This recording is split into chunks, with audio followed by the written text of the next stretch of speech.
जहां एक तरफ देश के लिए सुरक्षा सर्वोपरि है, तो वहीं दूसरी तरफ युद्ध जैसे हालात आम आदमी की जिंदगी पर अब असर डाल रहे हैं। हम बात कर रहे हैं ईरान और अमेरिका के बीच हो रहे युद्ध की। अब उसका असर धीरे धीरे भारत में आम नागरिक के बीच देखने को मिल रहा है।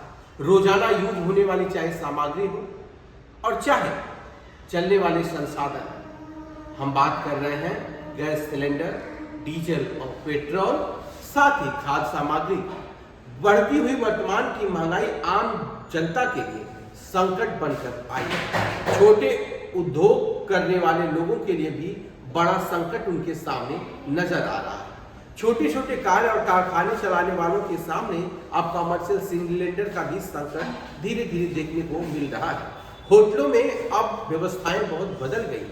बहुत सारे ऐसे पकवान हैं जो अब लकड़ी की आग पर तैयार किए जा रहे हैं।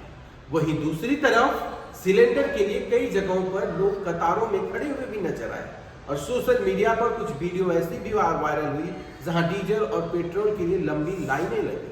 जब ट्रांसपोर्ट महंगा होगा तो सामान तो महंगी होना लाजमी ही है, लेकिन इसका युद्ध का असर आम जनमानस पर पड़ेगा, क्या भारत कभी ये सोचा था? अगर युद्ध जैसी स्थिति और लंबे समय तक बनी रही, जो ईरान हमें गैस और तेल देता है, अगर वह ईरान युद्ध में फंसा रहा तो क्या भारत के लिए अच्छा संकेत होगा?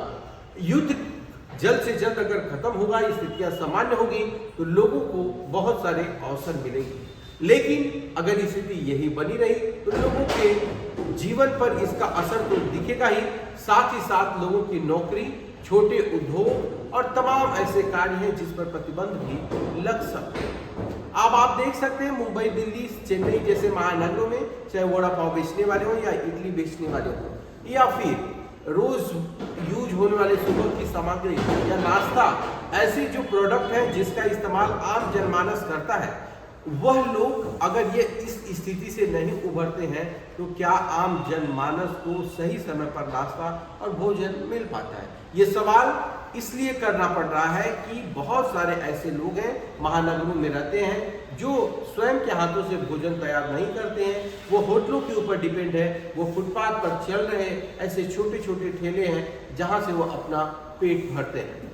अगर महंगाई बढ़ेगी तो उन लोगों को इनडायरेक्टली शहर से अपने गांव की तरफ प्रस्थान करना पड़ेगा और उसका जो नुकसान होगा वो हर राज्यों को झेलना पड़ेगा, क्योंकि चाहे वो कंस्ट्रक्शन कंपनी में काम करने वाले कर्मचारी हों, चाहे वो बड़ी फैक्ट्री में काम करने वाले लोग हों या मॉल में काम करने वाले, होटल में काम करने वाले।